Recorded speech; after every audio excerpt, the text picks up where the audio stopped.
Listen-only mode. Good afternoon, everybody, and welcome to our webinar, Employee Voice and Employer Brand.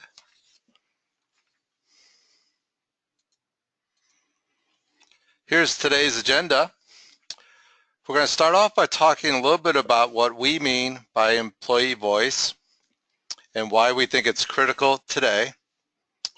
We're then going to take a deeper look into Gallup's recently released report on the state of the American workforce.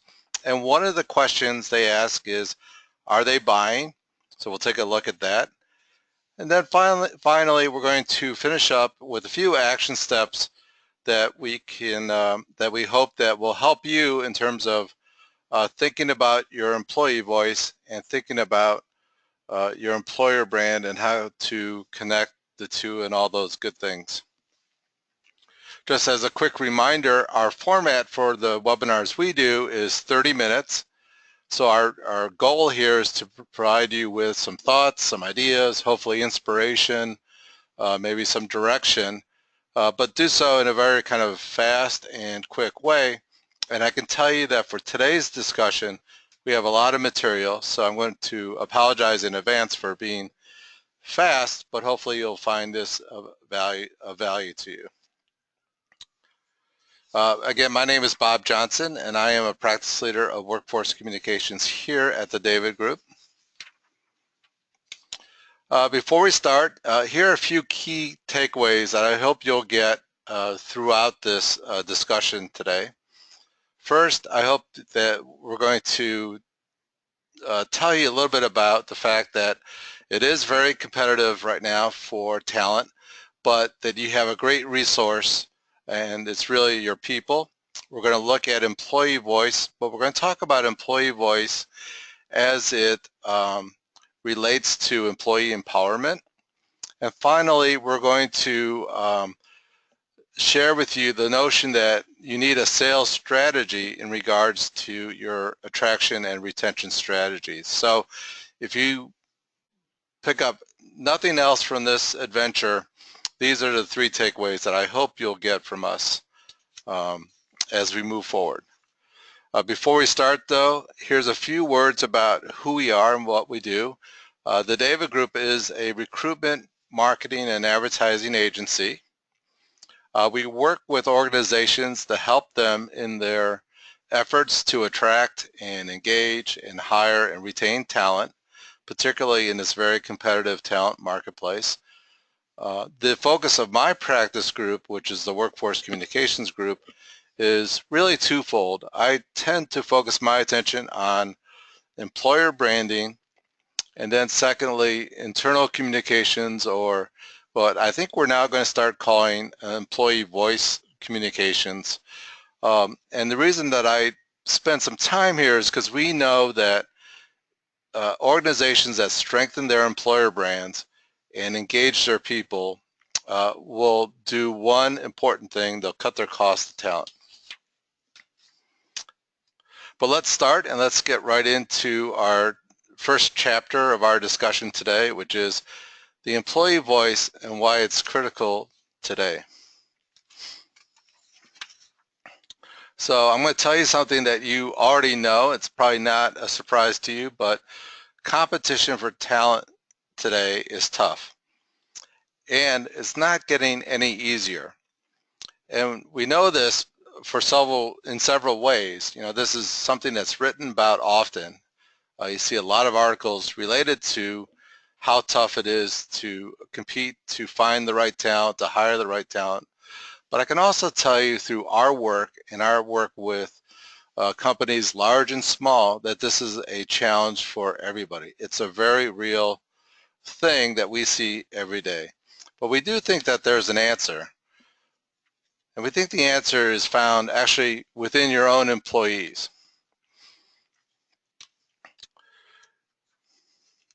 And for us, that's really related to, and at least for our topic today, it's related to understanding that if you have employees who are empowered, who feel that they can make a difference, who feel that they contribute to the success of your organization, who in essence, and what we would deem for today's discussion, if you have employees who have a voice in your organization, then you are in solid footing to be able to compete, to attract and retain the talent that you need.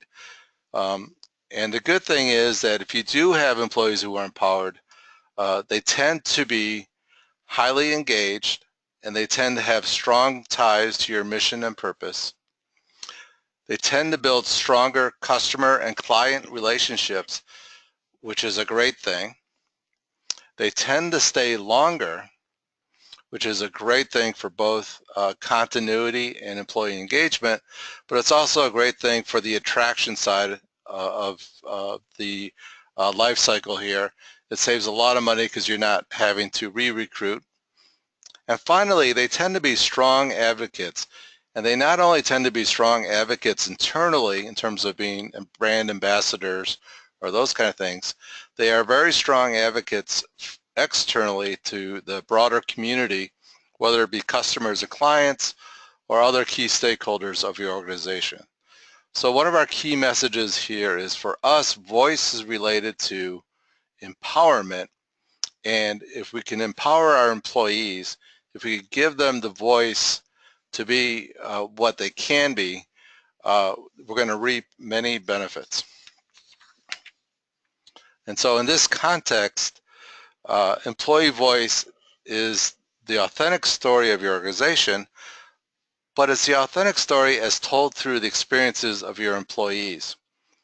Now, if you have participated in past webinars that I've facilitated, you would know that when we talk about employer branding, and when I think about how it really works, we've been talking about authentic stories and connecting those to the everyday experiences of your employees for a very long time. And it's very applicable in this conversation, because this is the way we kind of look at it is, and as you'll know, we or at least if you've been on prior webinars with me, you'll know that I tend to be kind of a continuum person. So we look at this, in the continuum of an organization where employees are not empowered, thus they have no voice, all the way to the other side or the right-hand side of the continuum where employees are fully empowered. And so what we're going to see in a few minutes through the Gallup study, and what we've seen through our own work, is that if you can empower your employees, if you can give them a voice, you're going to be in a lot stronger position to attract and retain top talent. But let's get into a little bit of what Gallup found in their study, and I'll just pause by saying we really look forward to, I think it's every other year that Gallup puts out the study, because it gives us so much information, and we use that information to help us think about the state of our workforce, the state of the kind of talent economy, and the state and practices that we could begin to import to make ourselves stronger. So we'll start off by saying that Gallup found that 51% of U.S. employees are actively looking for a new job or are watching for openings. Now, this isn't necessarily new to us. We've seen other studies that have a similar level of stat, but it's important to note that at any given time, 50% of your workforce are employees who are actively looking and or are interested in hearing about new opportunities outside of your company. Another kind of interesting question that Gallup in particular puts out there and does research on is this question of, is it a good time for me as an employee to go to find a high quality job? Meaning, am I interested in beginning to shop around a little bit? And what they found was that in 2012, 19% of employees felt that it was a good time to find a quality job, meaning to begin to look around. And in 2016, this past year, that number rose twofold to 42%. So that's a fairly dramatic jump, and it's more evidence that the talent marketplace is heating up. But Gallup is also interested in keeping us to be mindful of the fact that at any given time, only 33% of your employees are engaged in their jobs. So let's just stop for a second and take that in and think about the context of, talent competition and talent, how you attract and find and keep great talent. Within the context of a world where half of your employees or only a third of your employees are engaged in their jobs, while half of your employees are open to hearing about or thinking about a new position, something different than what they're currently doing. That is kind of that's very, I don't know what the right word is, but maybe it's very combustible. It's a very perilous situation if you're not ready for that. So it's pretty interesting because if only 33% of your folks are engaged and connected to what you're doing, that's another little less than 70% who are either actively disengaged or somewhat passively disengaged. Those are the people you need to kind of worry about. So the next kind of logical question that Gallup looked at is, if people are beginning to leave or move from their current positions, what are they looking for on a high level? We'll get into a little deeper level in a second. But what Gallup found is people are looking for career growth opportunities. They're looking for pay and benefits. They're interested in new environments related to managers or management. They're interested in company culture. And finally, they're interested in a job fit, maybe a better fitting position for them. These are all areas of what people are looking for as they begin to think about, well, maybe it's a time for me to leave my current job. So this leads us to kind of concluding this first chapter of our conversation with an action item, which is we want to contemplate thinking about finding our employee voice. Again, we believe that employee voice is very important in today's discussion as it relates to employee empowerment. So our thought is a couple things. First, we want to define our purpose, our organization's purpose and mission, and our employer brand attributes. And employer brand attributes are those things that connect us. Those are the things that people are interested in terms of reasons why I want to join or stay with the company. They're the things that kind of bind us together in terms of what it's like in our work experience. We then want to actually go talk to our employees. We want to listen to them. We want to present them with our thoughts on, here's our purpose, here's our mission, here's what we think is important for your work environment and your work experience, and we want to hear what they have to say. We want to gather that feedback. We then want to, as they say, mind the gap between those 2 points so that we can really arrive to an authentic employee voice, which will tell us what we're about, what we stand for. And then we want to take that information and we want to infuse it into all of our communication channels, both internally through our internal communications program, as well as externally through our employer brand. And storytelling is obviously very key. I'll pause though here just to share a little bit, because if you haven't gone through this process, it's really kind of it's actually, we think it's fun, but sometimes clients don't think it's fun, but we think it's fun, but it's also extremely enlightening. And the story I'll share with you is that I have a client that's in Chicago. They're a professional services firm with multiple offices throughout the United States. And we went in to kind of develop their employer brand and their employee voice. And what was interesting was when we started the project, the executive management team in the headquarters had an internal narrative in their mind. They felt that their view was all the facilities or offices outside of Chicago, each one has a different culture. Each one is different in nature. So when the experience you'd have in LA would be different than the one in San Jose, which would be different than New York City or Tampa and so forth.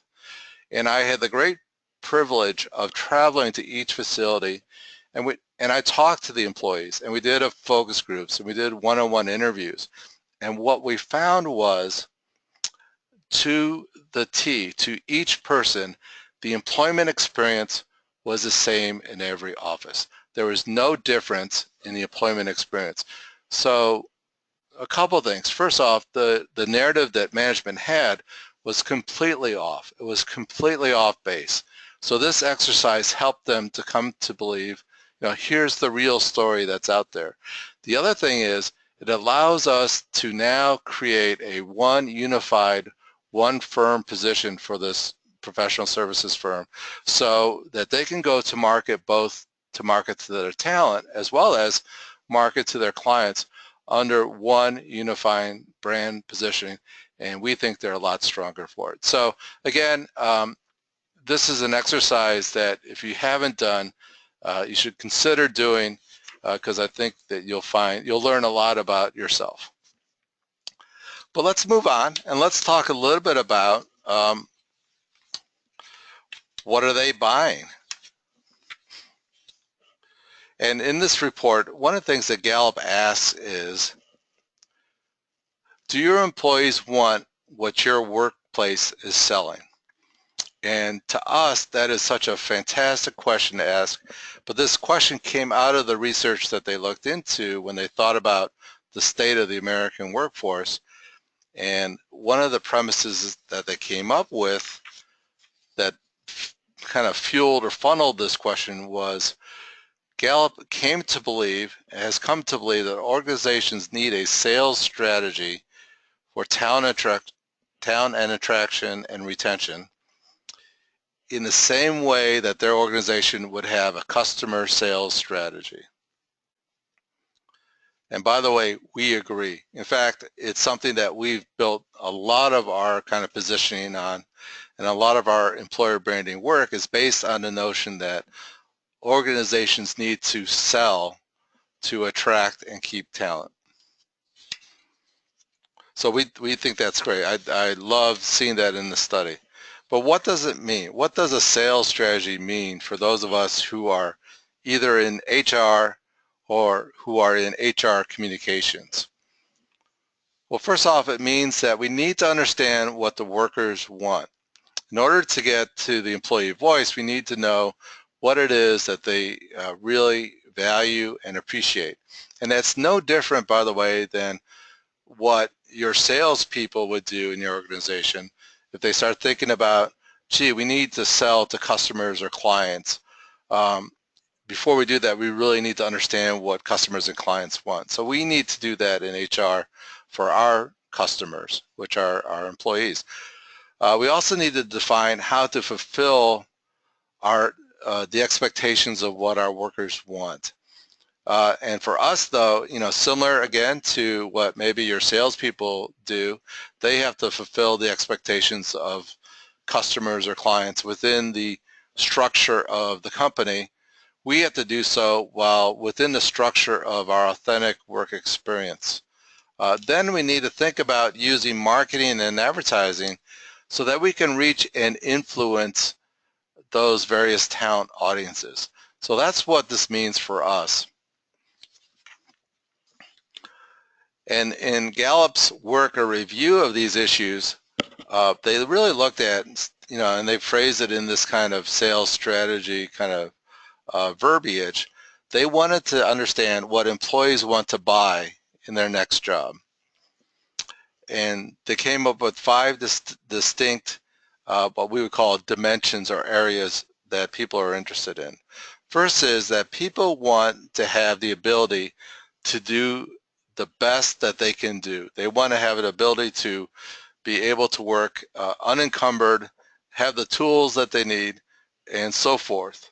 Secondly, people are interested in a greater work-life balance and better personal well-being.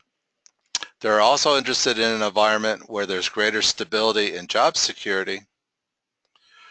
I guess not surprisingly, they're interested in increasing their income, but they're also very interested in the opportunity to work for a company that has a very strong reputation or strong brand, which again kind of fills our heart with joy. And let's look into each one of these dimensions just quickly so that we could get a sense of what people are interested in and where we could find elements of people's empowerment and voice. In terms of the ability to do what they do best, this is really about giving employees an opportunity to use their talents and skills and their inherent knowledge and their experiences as workers and apply those to the job. It's really about finding the right fit for the right person, because we know that if we could do that, then they're going to feel better about where they are, and they're going to feel more empowered and thus have a stronger voice in the organization. So it really comes down to job fit. In terms of the greater work-life balance, the interesting thing here is, at least that jumped out to me, was that Gallup found, and I can tell you we can attest in our work, that people don't want to compromise. But the nuance here is they really don't want to compromise on either side of this balance. So we hear a lot about in our travels, people talking about, well, we have to provide work-life balance because people are focused on their families. Family life is important to them. They need to be able to have flexibility so that they could go take care of elder care and all that stuff. And all that stuff is true. That is very true.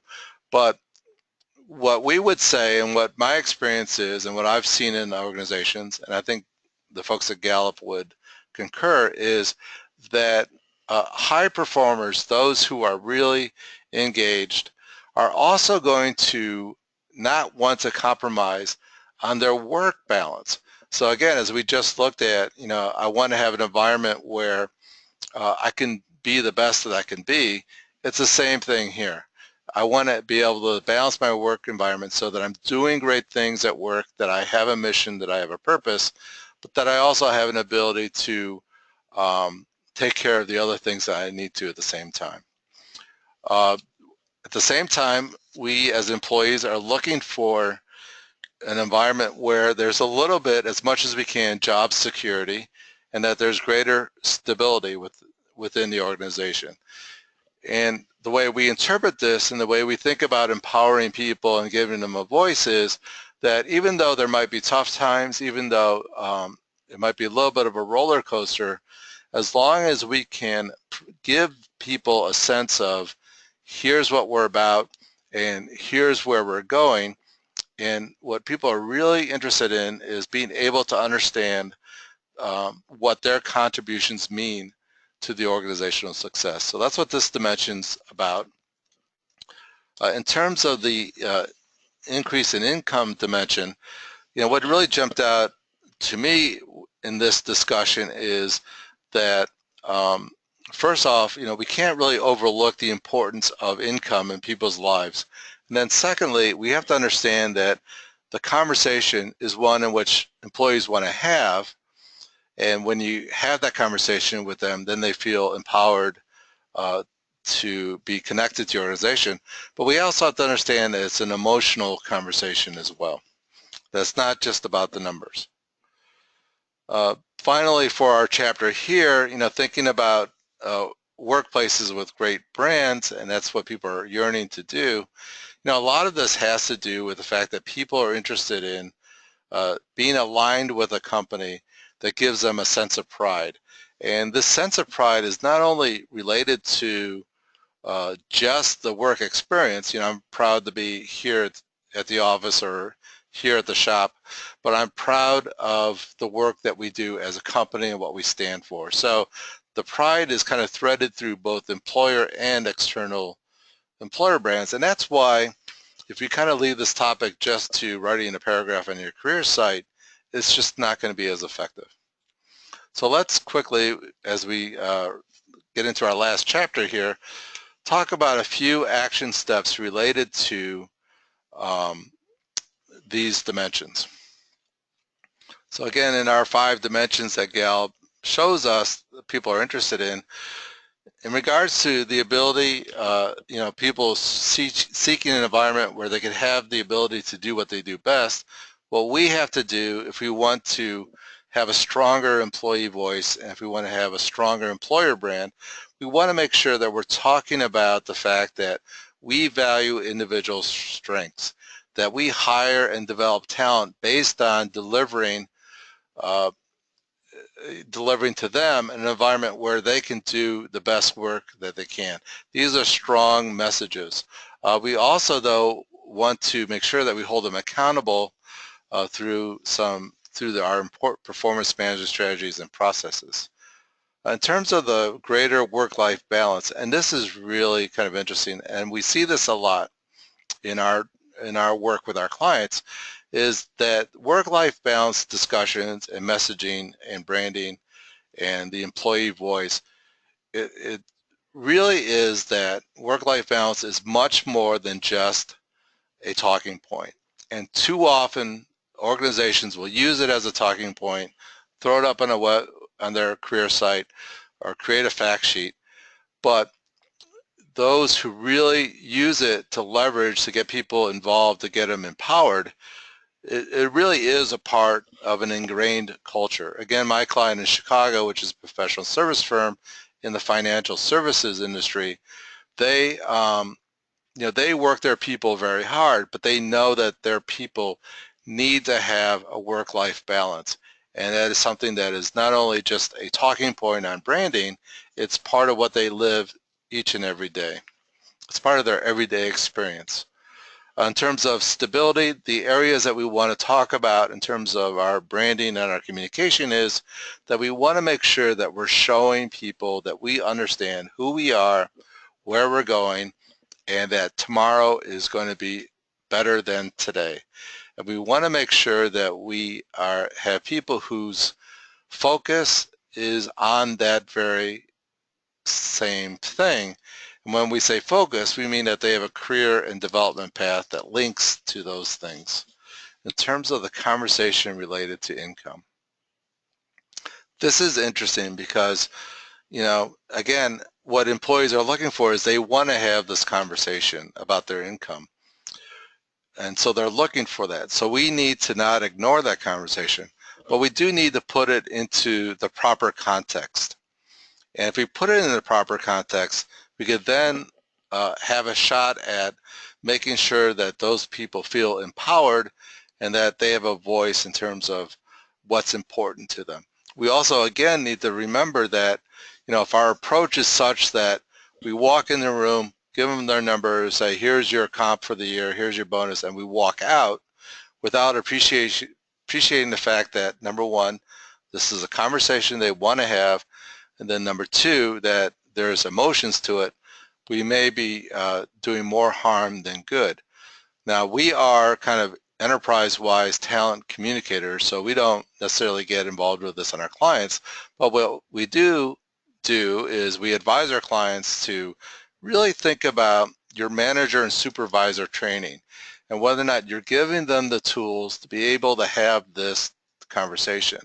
What we could say from our vantage point and in the work that we do is that it's an important conversation and it's definitely related to the strength of your employee voice and definitely related to the strength of your employer brand. Finally, we have some thoughts related to the opportunity to grow the opportunity for employees to work for a company with a great brand reputation. And this is the stuff that, obviously we like to talk about. We want to make sure that we're giving everybody a clear idea of what we stand for, what our everyday employment experience is, and what makes us special and different. And then we want to make sure that we take those items and we want to, tap into people's voice, our employee voice, and share those stories. Again, storytelling connects with people, and that's what employee voice is all about. Finally, a good point to remember is, again, people want to have pride in the organization that they work for, and there's no better way to do that than being very proactive about being externally, as communicators, we want to reach out to our local communities and make sure that we are communicating to those communities what we're about, what we stand for, charities that we're involved with, successes that we have, what it's like to work here, anything we can to paint a picture that gives our employees a sense of pride, and it also at the same time obviously markets to potential candidates and folks who may want to join us. So in summary, because I see that we're just a few minutes over, again, hopefully through this quick conversation you've been able to realize that competition to attract, engage, hire, and retain talent is very tough, but the best resource you have to being on top, to be a top talent, grabber, so to speak, is really, it's all around you. It's your people. It's their voices, their stories. And if you tap into that, if you think about employee voice in that way, you'll be on stronger footing. Secondly, I would again reemphasize that our view is employee voice is really about employee empowerment, giving people the chance to do what they want to do, and they want to be supported.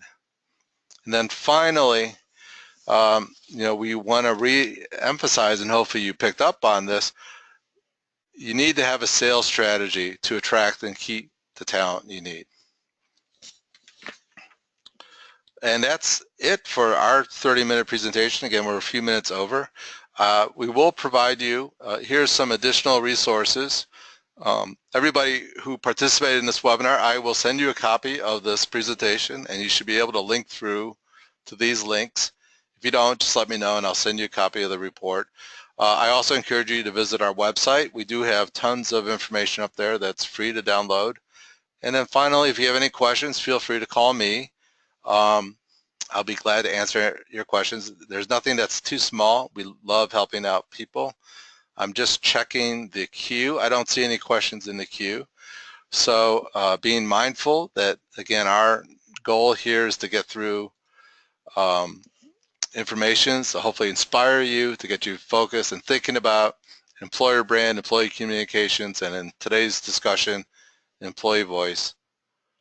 Hopefully you found it valuable, and hopefully you will come back and join us again if we do this again.